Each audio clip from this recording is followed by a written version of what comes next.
Hello guys, मैं हूं विशाल मोरा और स्वागत है आप सभी का फिर से मेरे यूट्यूब चैनल विशाल मोरा स्टडी क्लासेस में।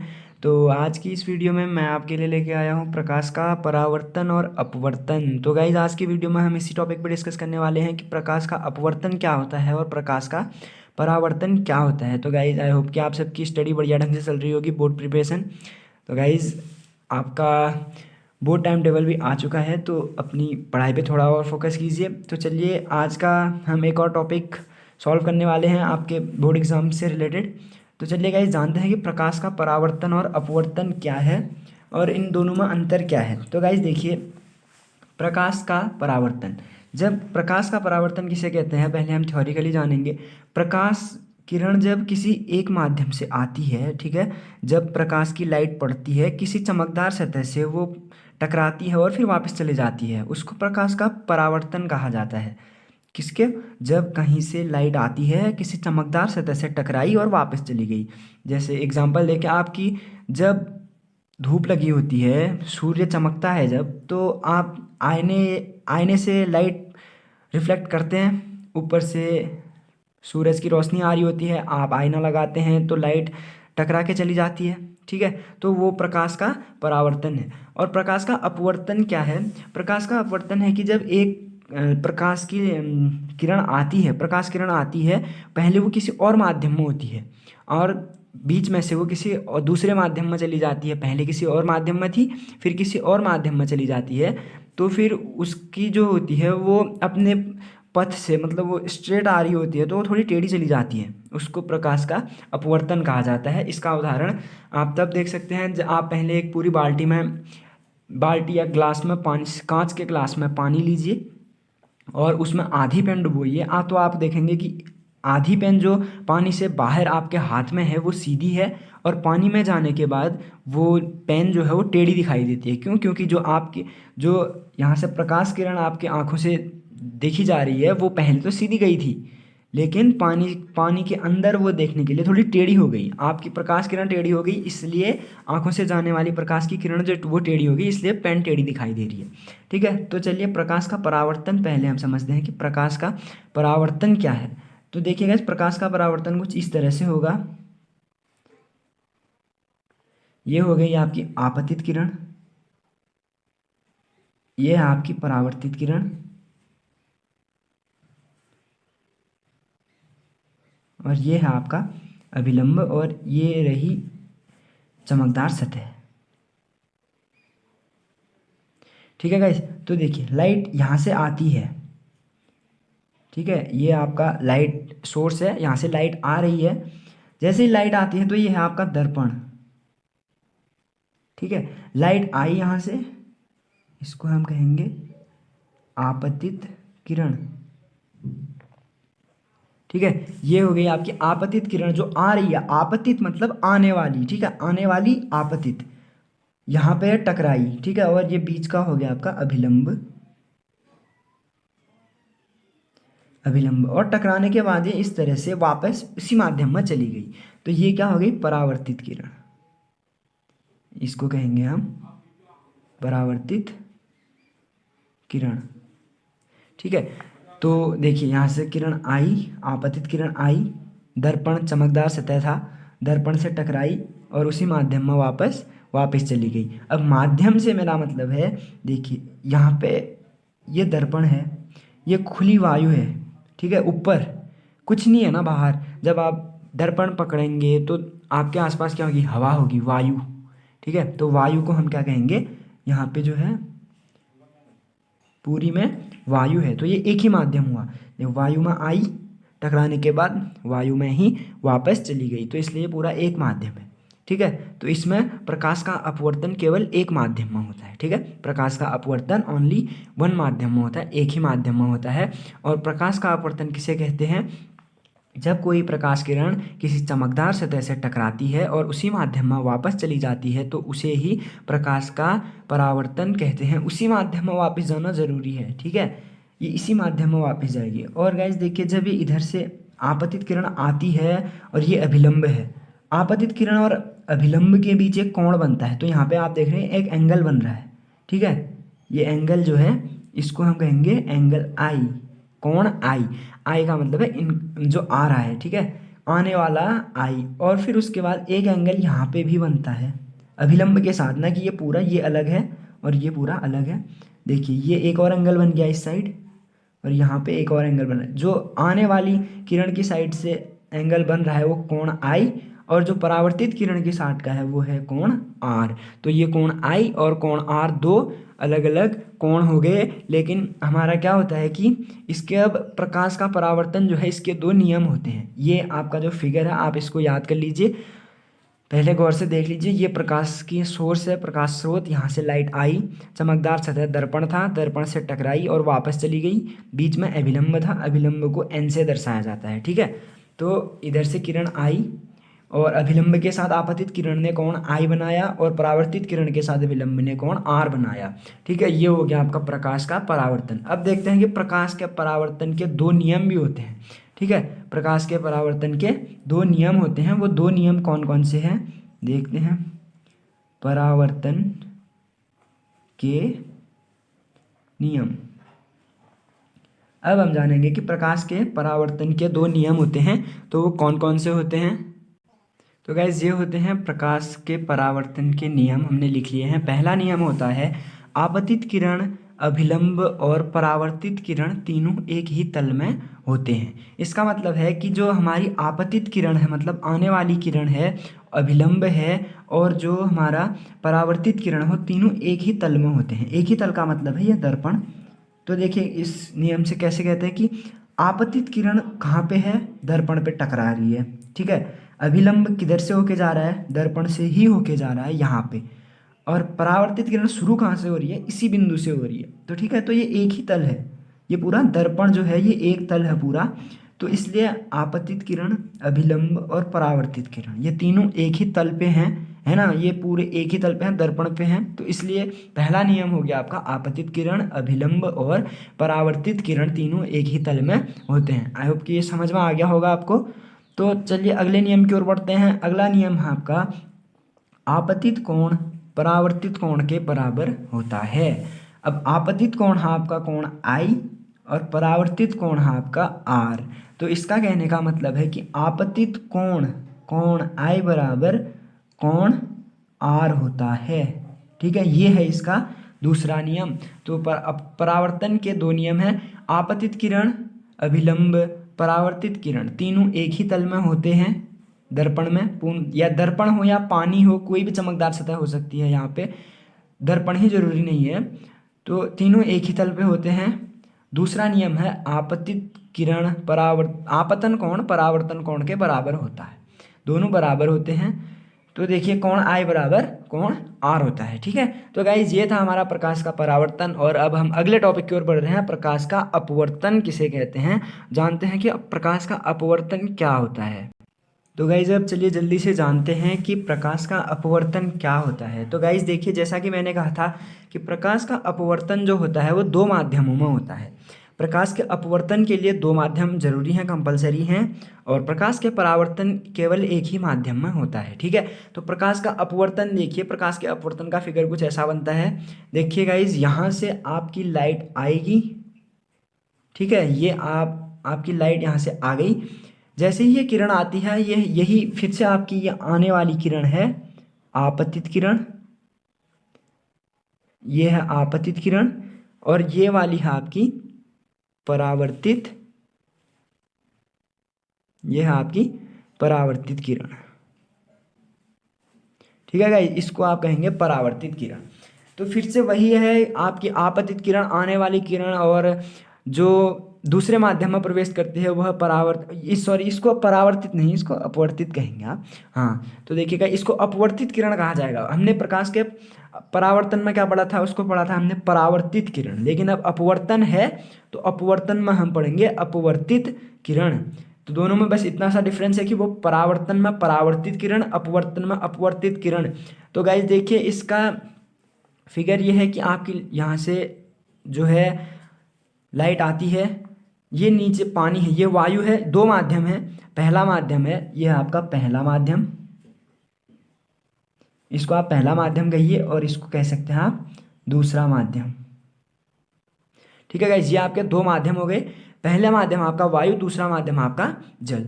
तो जैसे ही आपके पहले माध्यम से दूसरे माध्यम में कोई किरण आती है, या इसको आप अपनी पेन समझ लीजिए, जो मैंने पेन का एग्जांपल पहले दिया था आपको स्टार्टिंग में, ये आपकी पेन है। जब ये पेन आती है तो इसको जाना चाहिए था कैसे, एकदम ऐसे सीधे, ठीक है, इसको एकदम ऐसे सीधे दिखना चाहिए था आपको, सीधे ऐसे, ठीक है, ऐसे दिखना चाहिए था इसको। लेकिन ये क्यों दिखती, आपको टेढ़ी दिख रही है, ठीक है, होती तो ये ऐसे ही है पेन, लेकिन दिखती टेढ़ी है। क्यों? क्योंकि ये पहले माध्यम से दूसरे माध्यम में प्रवेश कर रही है। इसमें भी सेम है, ये बीच में इसका अभिलंब है, ये दोनों सतहों, दोनों माध्यमों के बीच की सतह है। यहाँ से ऊपर को वायु है, नीचे को जल है। तो देखिए गाइज, जब अभिलंब है, अभिलंब के साथ आपतित किरण इसमें भी कोण आई ही बनाती है, और अपवर्तित किरण इसमें आर ही, कोण आर ही बनाती है। ठीक है, इतना समझ में आ गया होगा। आपतित किरण अभिलंब के साथ कोण आई, अपवर्तित किरण कोण आर बनाती है। सेम दैट प्रकाश का परावर्तन, दो माध्यमों की आवश्यकता होती है इसमें बस। और देखिए, इसका एक नियम यह है कि जब प्रकाश की किरण एक माध्यम से दूसरे माध्यम में प्रवेश करती है, आपके दिमाग में एक क्वेश्चन आ रहा होगा कि ये टेढ़ी क्यों बनी है, लेकिन इसी को बता रहा हूँ कि जब एक माध्यम से दूसरे माध्यम में प्रवेश करती है तो वह अपने मार्ग से विचलित हो जाती है। यह है प्रकाश के अपवर्तन की थ्योरी बता रहा हूँ आपको, परिभाषा है। इसको आप चाहे तो नोट कर लीजिए या याद कर लीजिए कि जब भी प्रकाश की किरण एक माध्यम से दूसरे माध्यम में प्रवेश करती है तो वह अपने मार्ग से विचलित हो जाती है। विचलित मतलब दूर हो जाना या भटकना या दूसरे रास्ते में चले जाना, विचलित हो जाती है, उसे ही प्रकाश का अपवर्तन कहते हैं। देखिए, जैसे ये हुई, ऊपर से आई वायु के एक माध्यम से दूसरे माध्यम में आई, तो ये अपने मार्ग से विचलित हो गई। इसको जाना चाहिए था सीधे, लेकिन ये थोड़ा टेढ़ी हो गई। इसी को प्रकाश का अपवर्तन कहते हैं। ठीक है, जब एक किरण एक माध्यम से दूसरे माध्यम में प्रवेश करती है तो वह अपने मार्ग से विचलित हो जाती है, इसे ही प्रकाश का अपवर्तन कहते हैं। तो गाइस, प्रकाश के अपवर्तन के भी दो नियम होते हैं। अभी हम इसके भी दो नियम पढ़ने वाले हैं। चलिए जानते हैं कि इसके दो नियम क्या होते हैं। और प्रकाश के अपवर्तन का पहला नियम जो है वो ये है कि सेम ये आपका प्रकाश के परावर्तन के पहले नियम के जैसा ही है कि आपतित किरण, आने वाली किरण, और अपवर्तित किरण जो है आपकी अपवर्तित हो रही है, और अभिलंब जो है आपका, सॉरी, जो वैसे लिख के देते हैं कि जो आपकी आपतित किरण है, आपतित किरण, अभिलंब और अपवर्तित किरण, अपवर्तित किरण, ये सब एक ही तल में होते हैं, एक ही तल में होते हैं। ठीक है, आपतित किरण, अभिलंब और अपवर्तित किरण तीनों एक ही तल में होते हैं। सेम दैट कैसा, प्रकाश के अपवर्तन के पहले नियम जैसा। तो आपको एक, ये तो ऐसे ही याद हो जाएगा कि आप एक का याद कीजिए, दोनों के याद हो जाएंगे। ठीक है, पहला नियम ये हो गया। दूसरा नियम जो है, इसका दूसरा नियम आपके लिए मोस्ट इंपॉर्टेंट है एग्जाम के लिए, इसको आप जरूर याद कीजिए। दूसरा नियम जो है आपका वो क्या है कि दूसरे नियम में है कि किसी, इसको आप अच्छी तरह से सुन लीजिए, किसी भी निश्चित रंग के प्रकाश के लिए, किसी भी निश्चित रंग के प्रकाश के लिए किन्हीं दो निश्चित माध्यमों में, निश्चित माध्यमों में प्रकाश के आपतन कोण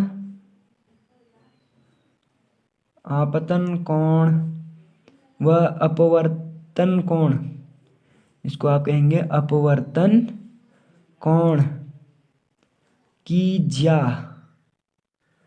ज्या एक नियतांक होती है, नियतांक होती है। तो ये है गाइज आपका दूसरा नियम, किसी भी निश्चित रंग के प्रकाश के लिए किन्हीं दो निश्चित माध्यमों में प्रकाश के परावर्तन कोण की ज्या तथा अपवर्तन कोण की ज्या एक स्थिर अनुपात में होती है, या आपतन कोण व परावर्तन कोण की ज्या एक नियतांक होती है, या स्थिर अनुपात में होती है, स्थिर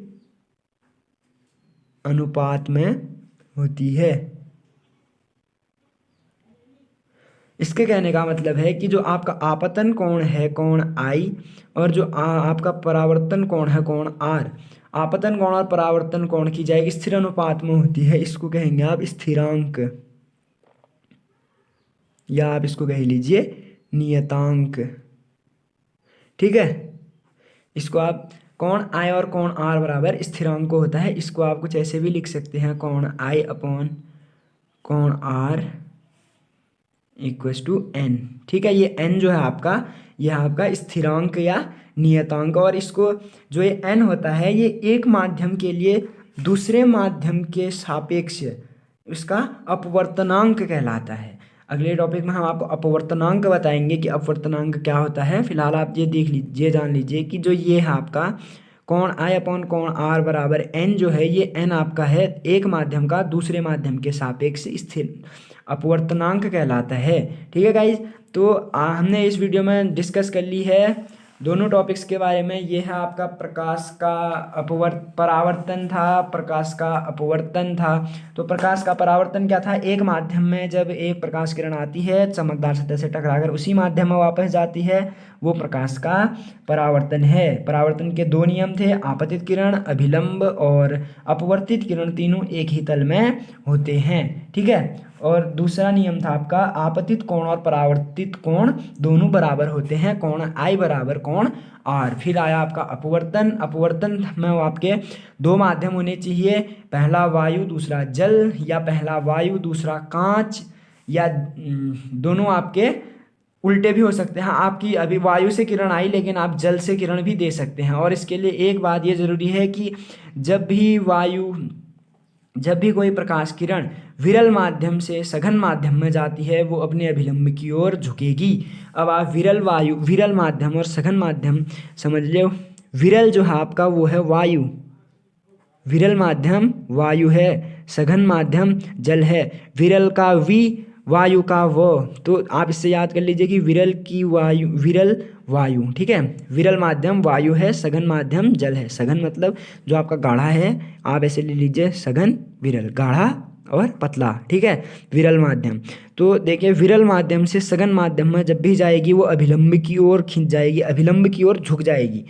और जब भी सघन माध्यम से विरल माध्यम में जाएगी अभिलंब से दूर हो जाएगी। देखिए मान लीजिए आपने लाइट इधर से दी तो इसको ऐसे सीधे जाना चाहिए था लेकिन ये दूर हट गई। ठीक है, उल्टा देख लीजिए, तो वायु में विरल माध्यम में वायु में अगर जाएगी तो वो उड़ के दूर चली जाएगी। ऐसे याद कीजिए, वायु में जाएगी तो उड़कर दूर चले जाएगी अभिलंब से। सघन में ये क्योंकि आपका गाढ़ा है तो ये कहीं नहीं जा पाएगी, नज़दीक आ जाएगी उसके। ठीक है, तो विरल माध्यम से सघन माध्यम में जाने पर अभिलंब की ओर झुक जाती है। ये यहाँ आपके विरल माध्यम वायु है, सघन माध्यम जल है। जरूरी नहीं है जल ही हो, यहाँ पर कांच भी हो सकता है। कांच का कहने का मतलब है शीशा, इस तरह के वो कांच आपका आ सकता है। ठीक है, तो गाइस इसके भी जो प्रकाश का अपवर्तन था उसकी परिभाषा थी आपकी कि जब कोई प्रकाश किरण एक माध्यम से दूसरे माध्यम में जाती है तो वो अपने मार्ग से विचलित हो जाती है, जिस कारण वह अपने मार्ग से विचलित हो जाती है। इसे ही प्रकाश का अपवर्तन कहते हैं। इसके भी दो नियम थे। पहला नियम सेम प्रकाश के परावर्तन का जैसा था, आपतित किरण अभिलंब और अपवर्तित किरण, बस फर्क परावर्तित और अपवर्तित किरण का है। इसमें आप कन्फ्यूजन मत कीजिएगा। प्रकाश की आपतित किरण अभिलंब अपवर्तित किरण एक ही तल में होते हैं। दूसरा नियम मोस्ट इंपॉर्टेंट है, इसको स्नेल का नियम भी कहा जाता है। ठीक है, इसको स्नेल का नियम भी कहते हैं। ये आपका बोर्ड एग्जाम में कहीं ना कहीं ज़रूर पूछा जाएगा, 90% चांस है इस बार भी इसको पूछे जाने के। तो इसको आप याद कर लीजिए कि किसी भी निश्चित रंग के प्रकाश के लिए किन्हीं दो निश्चित माध्यमों, अब निश्चित रंग का मतलब है उसमें बहुत सारे प्रकाश ना हो, एक ही प्रकाश हो, या सफ़ेद लाल कैसा भी प्रकाश हो, तो वो है कि निश्चित रंग के प्रकाश के लिए निश्चित दो माध्यमों में दो निश्चित माध्यम होंगे, तो उनमें प्रकाश के आपतन कोण की ज्या, जो आपतन कोण आई है, कोण आई की ज्या और कोण आर की ज्या एक दूसरे के नियतांक होते हैं या स्थिर अनुपात में होते हैं। इनका अनुपात है कोण आई अपॉन कोण आर बराबर एन, जहाँ एन क्या है आपका, एन है अपवर्तनांक। ठीक है, एन है आपका अपवर्तनांक। तो गाइज आई होप कि आपको ये दोनों टॉपिक समझ में आ गए होंगे। तो आज की वीडियो में बस इतना ही, तो मिलते हैं नेक्स्ट वीडियो में, और तब तक के लिए गुड बाय। अपनी बोर्ड प्रिपरेशन बढ़िया ढंग से कीजिए और प्लीज़ अगर आपने अभी तक वीडियो को लाइक नहीं किया है तो प्लीज़ लाइक कीजिए, और चैनल पर नए हैं तो प्लीज़ सब्सक्राइब कीजिए और ज़्यादा से ज़्यादा शेयर कीजिए ताकि अपने दोस्तों तक भी आपकी ये वीडियोस पहुंच सके। तो गाइज़ मिलते हैं नेक्स्ट वीडियो में। Good luck, good bye.